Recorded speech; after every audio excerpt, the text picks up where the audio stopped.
Hello friends, welcome unity के नए video में आपका स्वागत है। आज हम लोग कुछ ऐसे टॉपिक को देखते हैं जो कि बहुत ही कॉमन है और आपको हमेशा याद रखना चाहिए। एक छोटा सा सीरीज टाइप से है ये। कभी कभी समय मिलेगा तो मैं ये वीडियो डालूँगा।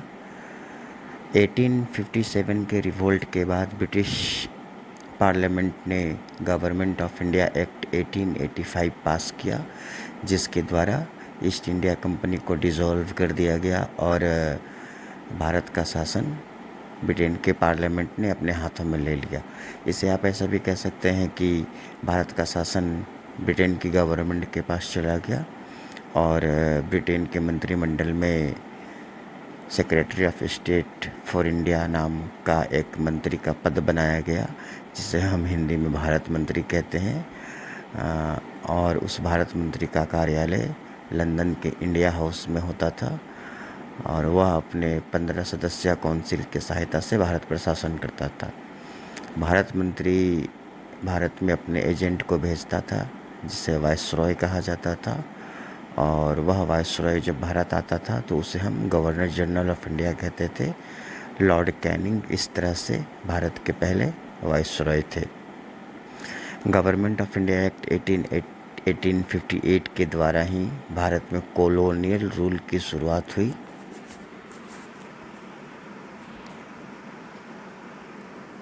इसके बाद इंग्लैंड की संसद ने भारत में प्रशासनिक परिवर्तन करने के लिए 1861 का इंडिया काउंसिल एक्ट पास किया, जिसमें पहली बार एडिशनल मेंबर के रूप में 3 भारतीयों को शामिल किया गया, जिनमें पटियाला के राजा, बनारस के राजा और सिंधिया महाराज के प्रधानमंत्री सर दिनकर राव थे।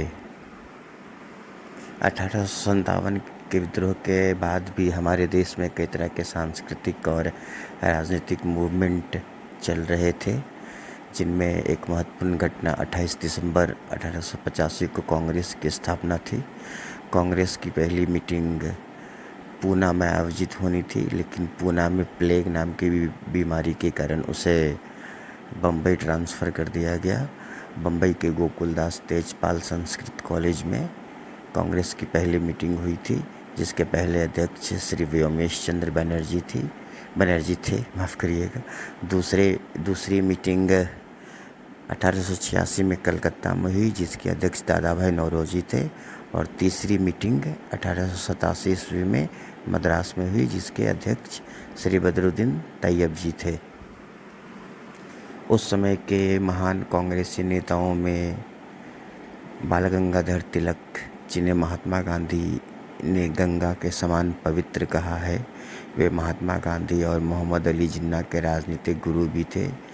इसके अलावा बाल गंगाधर तिलक, जिन्हें महात्मा गांधी ने समुद्र की गहराई जैसा कहा है, और फिरोज शाह मेहता, जो कि एक महान नेता के रूप में जाने जाते हैं और उन्हें बम्बई का बेताज बादशाह भी कहा जाता है। उनके व्यक्तित्व को महात्मा गांधी ने हिमालय के जैसा कहा है। 1857 के विद्रोह के पश्चात एक अत्यंत ही महत्वपूर्ण घटना थी। 1875 ईस्वी में बम्बई में आर्य समाज की स्थापना स्वामी दयानंद सरस्वती ने किया था। उनके बचपन का नाम मूल शंकर था और उनका जन्म गुजरात के मोरवी में हुआ था। आर्य समाज को हिंदू धर्म का रक्षक भी कहा जाता है और स्वामी जी ने सत्यार्थ प्रकाश नाम की पुस्तक लिखी है, जो आपको परीक्षाओं में हमेशा ही पूछा जाता रहा है। इसके साथ साथ स्वामी विवेकानंद के द्वारा रामकृष्ण मिशन की स्थापना एक महत्वपूर्ण घटना है। स्वामी विवेकानंद के गुरु रामकृष्ण परमहंस थे, जिनका जन्म 1836 ईस्वी में हावड़ा के कामारपुकुर गांव में हुआ था। उनके बचपन का नाम गदाधर चट्टोपाध्याय था और वे दक्षिणेश्वर काली मंदिर कलकत्ता में पुजारी थे। उनकी पत्नी का नाम शारदा मणि था। 1848 ईस्वी में रानी रासमणि ने कलकत्ता में दक्षिणेश्वर मंदिर का निर्माण करवाया था। रामकृष्ण मिशन का एकमात्र उद्देश्य है हिंदू धर्म का प्रचार करना और प्रत्येक जीव में शिव को देखना और प्रत्येक प्राणी को ईश्वर समझ करके उसकी सेवा करना। स्वामी विवेकानंद 1893 ईस्वी में शिकागो धर्म सभा में भाग लेने गए थे। उन्होंने 8 मिनट तक भाषण दिया था। वे उसी भाषण से काफ़ी ज़्यादा लोकप्रिय हुए थे।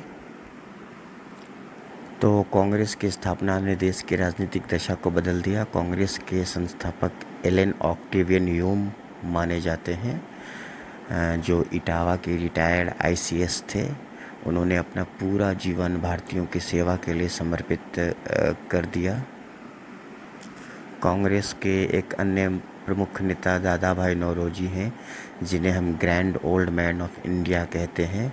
उन्होंने poverty and un-British rule in India नाम का बुक लिखा है और वे पहले व्यक्ति हैं जिन्होंने 1868 में भारत का नेशनल इनकम कैलकुलेट किया था। महात्मा गांधी ने उन्हें अजात शत्रु का टाइटल दिया था। बढ़ते हुए राजनीतिक घटनाक्रमों में 1905 का वर्ष बहुत महत्वपूर्ण है, जब गवर्नर जनरल लॉर्ड कर्जन ने बंगाल का विभाजन किया। उनका तर्क था कि बंगाल बहुत बड़ा प्रांत है, इससे प्रशासन में असुविधा होती है, लेकिन उनका वास्तविक लक्ष्य था जो बंगाली नेशनलिज्म जन्म ले रहा था, बंगाली राष्ट्रवाद का विकास हो रहा था, वह उसे तोड़ना चाहते थे। उन्होंने ईस्ट बंगाल एंड असम के नाम से एक नया प्रांत बनाया जिसमें मुस्लिम बहुल आबादी थी, ताकि अधिकांश मुस्लिम जनता कांग्रेस को छोड़ करके ब्रिटिश गवर्नमेंट के फेवर में हो जाए। लेकिन इसका उल्टा ही असर हुआ।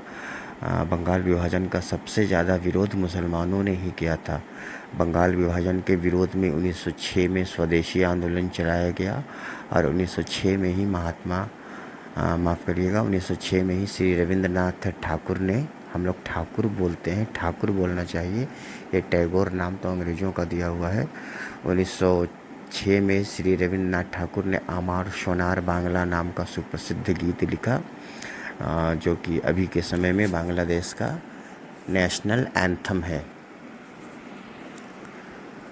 लॉर्ड कर्जन के बाद लॉर्ड मिंटो सेकंड भारत के गवर्नर जनरल बनकर के आए। उन्हीं के समय मुस्लिम लीग की स्थापना हुई और 1909 में जिस मॉर्ले मिंटो रिफॉर्म की बात करते हैं उसे एक्ट ऑफ 1919 कहा जाता है। इसमें मुसलमानों के लिए सेपरेट इलेक्टोरल दिया गया था और इसी एक्ट को भारत के विभाजन का मूल कारण माना जाता है। मिंटो सेकंड के बाद हार्डिंग सेकंड भारत के गवर्नर जनरल बने। उन्होंने बंगाल विभाजन को रद्द कर दिया। उनके समय कई सारी महत्वपूर्ण घटनाएं हुई। 1912 में भारत की राजधानी को कलकत्ता से दिल्ली ट्रांसफ़र किया गया। उन्हीं के समय में जॉर्ज पंचम क्वीन मेरी के साथ भारत आए, जो ब्रिटेन के सम्राट थे, और 1911 ईस्वी में श्री रविंद्रनाथ ठाकुर जी ने जनगणमन अधिनायक सॉन्ग लिखा था, जो कि तत्वबोधिनी नाम की पत्रिका में प्रकाशित हुई थी। तत्वबोधिनी पत्रिका का प्रकाशन उनके पिता देवेंद्र नाथ ठाकुर ने किया था। 1913 में श्री रविन्द्रनाथ ठाकुर को गीतांजलि बुक के लिए साहित्य का नोबेल पुरस्कार मिला था। प्रथम विश्व युद्ध 1914 ईस्वी में प्रारंभ हुआ, जिसने भारत की राजनीति को एक नई दिशा दी।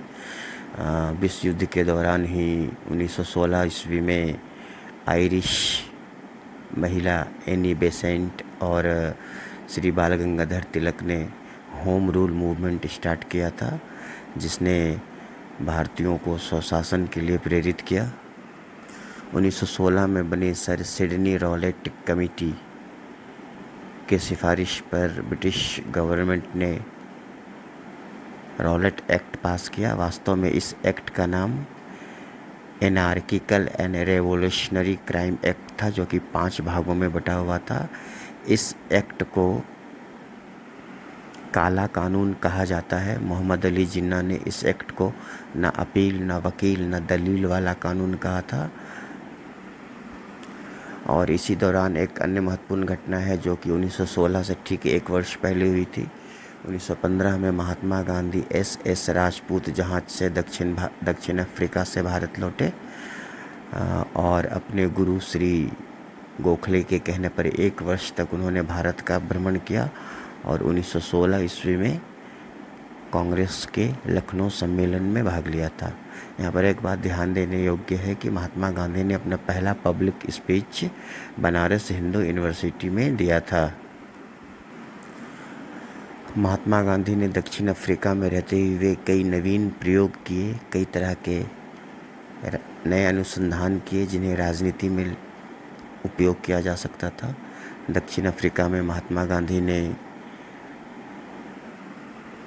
फिनिक्स आश्रम और टॉलस्टॉय फर्म बनाया था और उन्होंने अपने जीवन का पहला सत्याग्रह दक्षिण अफ्रीका में ही किया था, जिसे नेटाल सत्याग्रह कहते थे। महात्मा गांधी के सहयोगी मगन लाल गांधी ने उन्हें सत्याग्रह करने का सुझाव दिया था, जिसे महात्मा गांधी ने थोड़ा सा बदलाव करके सत्याग्रह कर दिया। दक्षिण अफ्रीका में ही महात्मा गांधी ने इंडियन ओपिनियन नामक न्यूज़पेपर निकाला था, जिसके एडिटर मनसुख लाल नाजर थे। भारत आने पर उन्होंने 1917 ईस्वी में बिहार के चंपारण में चंपारण सत्याग्रह किया जो कि नील मजदूरों से संबंधित था, नील की खेती से संबंधित था। 1918 ईस्वी में उन्होंने अहमदाबाद मिल मजदूर सत्याग्रह और खेड़ा किसान सत्याग्रह किया।